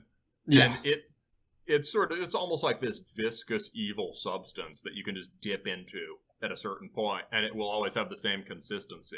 And I think I almost think that album cover is telling in a way, because if they were just art kids goofing around, it wouldn't have that cover. They would look nicer than that. They wouldn't have put the time into creating something so like stark and striking, yet traditional in a sense. But on the other hand, from my perspective, not being as into the sort of like dismembered anime lolly aesthetic. Well, that was just the last one. This isn't dismembered anime. No. So what I'm saying is like, but there are things like that common in, gore porn stuff, common in slam, which obviously integral to the genre. I can't knock that, right? Mm-hmm. But for my personal taste, right, this both taps into that tradition and, to me, as like a black metal dude or whatever, looks much cooler. Well, I mean, you can see the direct line between this album cover and Altars of Madness. Yeah. Yeah, and also, who are those minimal painters? My friend would know this better than me. I used to hate them, but as I got older, I liked them. They're like maybe Barnett Newman or, let's see. Visual art is not my thing at all. This is more fucking, art, New York art stuff, right, from the 20th century. But Barnett Newman, yeah, he does these kind of cool things that are just, it seems like extremely pretentious art stuff, but there are these kind of lines of paint down the middle of a canvas that just divide it in this kind of vertical horizon thing. And it's kind of weird that he, devotes most of his work to just doing that. But if you look at, like, I don't know, I'm just clicking around on Google Images, but something like Wonderment 3 or I don't know if that's the right name. Barnett Newman, the Tate Modern. I'm trying to see if I can. Adam. It's pretty cool. So they're these things that look kind of like rigidly like vertical line on background, but the closer you look at the line, the more you see shape and sort of flux in it. Yeah. And at their best, they have this kind of oppressive, monolithic religious character to them. Yeah. And this seems like, because these are New York art dudes, this is like brutal death by way of minimal painting. It's got that column in the middle. Yeah. And I think that really extends to the style of music as a whole. Yeah. And I think that the monolithic quality of it, the kind of absurdist, I don't know, what's the absurdist maximalism of this kind of music is there to force you to confront it and get in close to those vertical lines and pick out the details and force it to resonate with you. I think there's something meaningful to that idea. It's almost a very traditional confrontational extreme metal idea in a way. Yeah. Oh, and I was going to say, the thing I tangented from was just, this is a lot like Hate Forest, right? Monolith. Hate Forest has a very strong sense of process and movement, too, but it manages to sustain that because it's highly melody-driven, it's rolling and pummeling. Yeah. But it also has this extreme solidity to it, right? And it's made from very, very, very few parts. And they have fucking, songs called Monolith. Yeah. But Ildjarn also, right? And there's that Ildjarn unauthorized, I think it turned out to be a fucking Nidhogg Hate Forest split that was unauthorized, but there's an affinity between Ildjarn and Hate Forest, and it's a similar kind of monolithic quality and rigidly following a set of aesthetic parameters to their bizarre logical conclusions, right? I think there's, and I think so that's this to me taps into some of that. I think that's a through line between the most extreme reaches of black metal, if we want to represent that with something like Ildjarn, and the most extreme, in my mind, reaches of death metal represented by stuff like this or Embodied Torment or something. Or Mortician, right? Yeah, of this inscrutable internal logic that you are forced to confront on its own terms. That there's absolutely no concessions made to invite you into it. Which, you know, if we want to get really pretentious, is sort of the way the metal scene used to be. There was, there weren't any conversations. There was some. Go.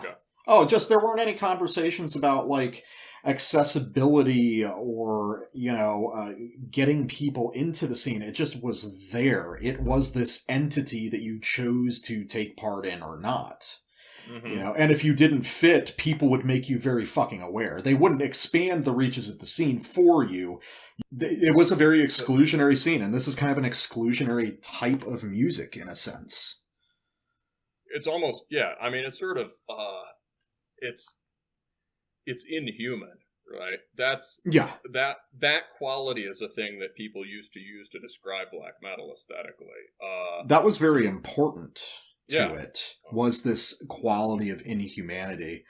And it's interesting because, like, some of the most popular black metal stuff, even if I like it, like a band like Magla, is a very human band. Oh, yeah, we've seen a major movement towards that sort of, and it's unavoidable and it produces some good music.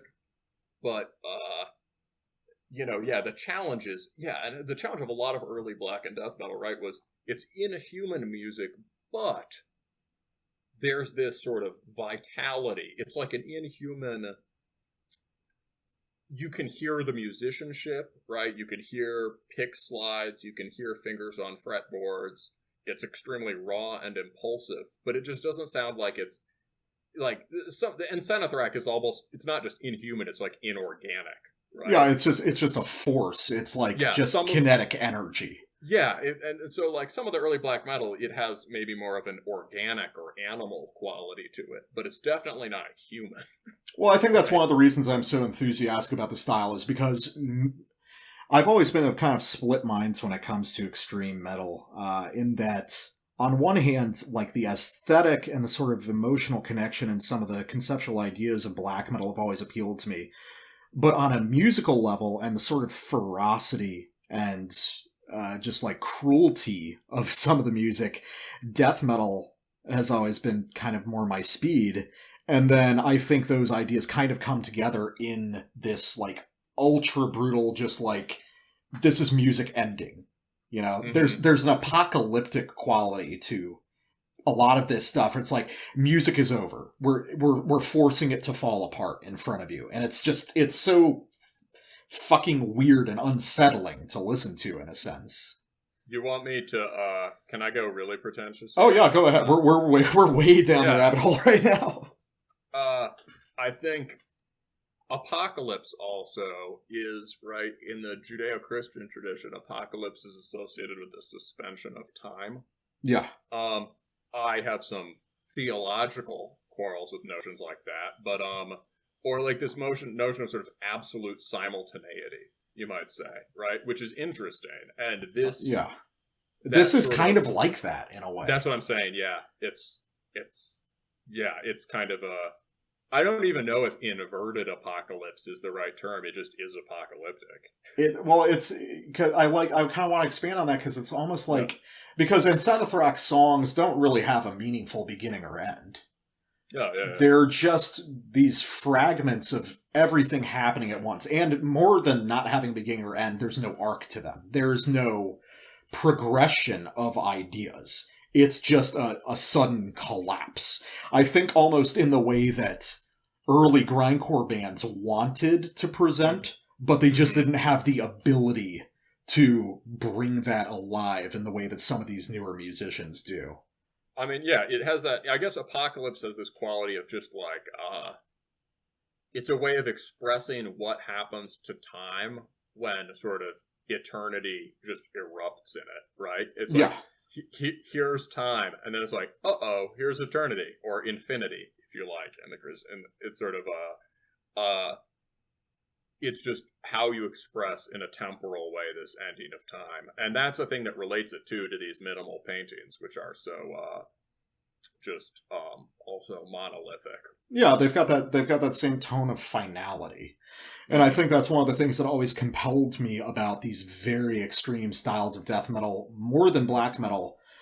Because very extreme black metal still feels like it is reaching for something. It is reaching for meaning, it is reaching for context, whereas these most extreme reaches of death metal are just a conclusion. It's failure. It's out with a whimper, not a bang, in a sense. You know, there's something. It's like people have always talked about black metal as this music like very intensely about negativity. I think that's completely wrong. I think sure, anyone who actually understands it doesn't think that, like, black metal is very vibrant and alive even at its darkest moments. We could do a whole episode on the dissonance between the morbid proclamations and the bizarre life-like quality in De Mysteriis. Yeah, it's still very romantic music, but then once you get to... I keep bringing them up. We should talk about this album at one point, Embodied Torment. That's just... There's just nothing at the end but just cruelty forever. And barbarism forever, and people preying upon each other. It's more harshly negative than anything that black metal produced, and I think that's one of the things that's always resonated with me really intensely about that style. I don't know. For defending black metal, I'll say... I'm not saying it's a bad thing about black metal. Yeah. It's just for my personal obsessions and idiosyncrasies. Yes, I think the black metal version of this is looking at stuff that to anyone else appears the way you just described death metal, and like glorifying and endorsing it. Right? That's the black metal gambit, right? You know, people be like, what are these sort of like foolish, romanticized notions of some barbaric, heroic past? And read the fucking lyrics, right? They're not romanticized in any way. Like, if anything, the sort of mythic hero aspect of black metal, or the sort of warlike or Viking aspect or satanic commando thing, it's all nastier than actual history was, or maybe even is. Yeah, right. It's, you know, it's. I think in terms of black metal, the closest, and I mean, even calling it pure black metal is arguable, but the closest it's ever come in that sense to me is something like Vaughn. But Vaughn sucks. I really like Vaughn. Vaughn's like hugely inspirational to me in a lot of the music that I write. But Vaughn is like I've said this before, but Vaughn is the last Misfits stuff, like the Wolf's Blood EP. It's just that minus any of the good riffs. You can kind of see minus the ability to play in time. But you can see where I'm coming from with it. It's got a concerted, even for its time, minimalism, and like it's extremely indifferent. Like the lyrics, I always go back to Vaughn's lyrics for being like more just cruel and evil than pretty much any other black metal lyrics, because it's just, imagine just past the apocalypse, an existence of endless darkness with absolutely no meaning or context to it. And that's always been super compelling to me as an idea. And I mean, you know, some of the music that I've written, you can see those ideas pop up again and again. Yeah. Even, and it's true, like, even in something like Ildjarn, there's the secret of Ildjarn, right, is that there's a suppressed lyricism to it in the music. Right? Yeah, there's an energy. Ildjarn's actually beautiful. Yeah, no, I get what you mean. Even as a guy that doesn't really like Ildjarn, I understand the purpose. Or honestly, going back, like it's still a little too human. It's still got a little too much like relatably emotional connection. But Mutiilation's like really close to that pitch black negativity of just like fucking, because it's but related to that sense of striving, right? Mutilation has that. I don't know, man. If you get to the end of Mutilation's career, those last couple albums, Willie like gives up even more. Imagine how negative an album like Remains of a Ruined Dead Cursed Soul is, then go to an album like Sorrow Galaxies, take all the like sadness away from it, take all the like actual emotional connection and just replace it with like a pure void of human pure wall of heroin. Yeah, it's one of the worst feeling things in the world. Yeah, because the whole glory of Vampires of Black Imperial Blood is that just you hear him, he can hear in his head these gorgeous, right, neoclassical melodies, but he can't articulate them. He can't them. play them, and so he's given it his damnedest, and so it just has this tremendously vampiric feeling of, right, this sort of withered, decrepit soul clawing up from the abyss towards beauty, and failing. But there's this sort of there is this sort of glory and beauty in that. There's like a purgatorial quality to it. Yeah. You know, or I guess kind of related, because I don't know if I've ever asked you about this guy. Stryborg kind of fits this bill to me. I've never heard. That's like the kind of thing I reflexively ignore. Like, really? No, I would say there's something to it, honestly. Is it like abruptum? Because I don't No, there's songs. Mm-hmm. They're very minimal songs, and the riffing is very abstract. Mm-hmm. But it's one guy, it's got that intensely auteur quality to it. And I don't know, more than a lot of the shit that was popping off at that time, like I think it's more interesting than like anything that Zaster or Leviathan produced. You know? I mean, we're agreed about that. I've heard, my friends have played me some Leviathan recently, and I've been like, on an individual riff-to-riff basis, there are some cool, kind of punky riffs in it, but the songs don't make any sense. I just never got, I never got out of it what other people claim to get. You know, it's like the thing that the guy at the bar says, oh, you like black metal, you like Leviathan? It's a sick band, man. And you're like, I don't know, man. So, I don't know. No, but yeah, Stryborg is like legitimate outsider music. Like I would hesitate calling it black metal in a traditional sense, just because what it's reaching for is so different from what most black metal bands are reaching for. I'll think about that and sort of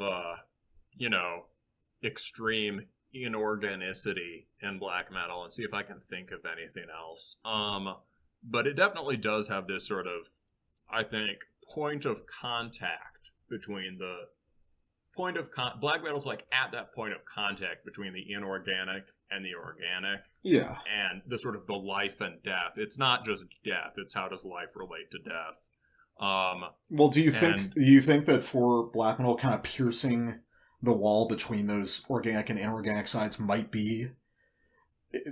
just involve incorporating something like a certain extent of improvisation? Because I think it almost makes more sense in black metal than it does in death metal. I think it's sort of about piercing the wall. I mean, I think the point is like not thinking of, I mean, at the most simple, just sort of, bro, have you really thought about kind of level, right? It's just the way that things like violence and death are inextricable from life, right? Yeah. And life at its some of the highest modes of life, right? And it's it's this sort of extreme aspect of the world that maybe gets ironed out of certain modern ways of thinking. And black metal sort of stridently insists on it. But it has this quality of like, sort of uncanny, frenzied vitality in closeness to death. And it has this sort of, lots of black metal sounds like nature, right? It doesn't sound like space or sort of abstract. The way black metal's organic is it's organic like a blizzard, right? Or like or a glacier or a mountain, right? Yeah. Whereas death metal, this sort of stuff you're talking about is inorganic like matter. Yeah, or like space. Not really robotic, just material, you know? Yeah, it's and so Yeah, so black metal is inorganic, and similarly like the human inhuman. So it's like that's why the black metal protagonist is always like a werewolf, right? Yeah, it's Or always like, this sort of Byronic hero, you know? well, it's a vampiric Byronic hero, or it's like a Viking berserker, right? Who's like a human becoming animal. Yeah, right? yeah. It's always about like that return to this sort of a sort of reactionary idea of authentic life or an authentic self. Well, yeah, or I think even Viking literature or whatever, or in the Iliad, or in any of these texts that are sort of reference points for black metal, you get the hero breaks boundaries between the human and divine and the human and the animal, and sort of simultaneous. So, like, when the hero is really just sort of run and train in, like, the Iliad or something, they call it Lyssa, like wolfish rage. But at the same time, that's when he's inspired by a god and sort of acting like a god. Yeah, yeah. And so he sort of becomes like a force of nature, but the whole point is that he's in relation to this simultaneously quote-unquote higher and lower reality, right? Yeah. Things that in the modern world we would separate out. You're both transcending and subsuming into that fabric. Yeah, or like in the modern conception of it, we would have a hard time articulating it except in those terms, right? And for them, it's just the same. There's a Nietzsche thing too about how, you know, the line of ascent is towards God and beast. Yeah. And so black metal's about that relation to these sort of implacable inhuman forces. Whereas I take your point that this death metal-y stuff is much more just occupying. It's just outside. Yeah. It's not about how do we relate ourselves. How do we orient ourselves in relation to understanding this sort of terrible outside to everything? Yeah, it wants to position itself It's just outside. Yeah, it's just outside our sphere of Yeah. comprehension and understanding. Wow, man, we turned into just fucking assholes in this past 20 minutes, didn't we?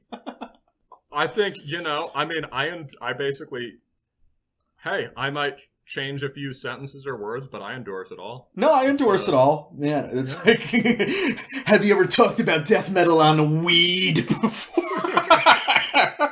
Yeah, well, I mean, the market, people who like podcasts like Joe Rogan, right? That's true. We're the Joe Rogan of fucking, like, extreme art death metal. I think that's our goal, but I promise we won't talk about ayahuasca or the expansion of consciousness. I have done DMT before, so...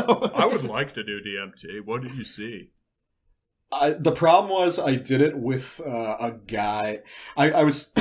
excuse me. I was in, like, a group setting, and one of the guys that was there when I was doing it was, like, rolling on Molly. So he kept fucking, like, talking to me while I was, like, in my zone. He's like, what do you see? Are you like...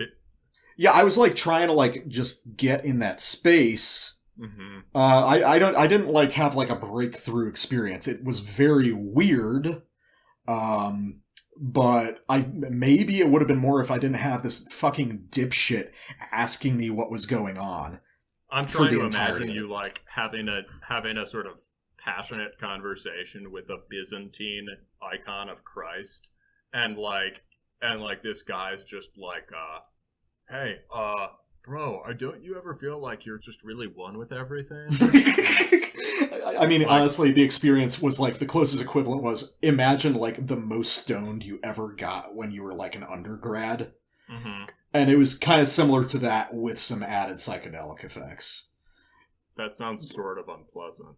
I mean, it was cool. I'd do it again. I'd want to do it again, like, alone, though. Not, you know... Yeah, or with people.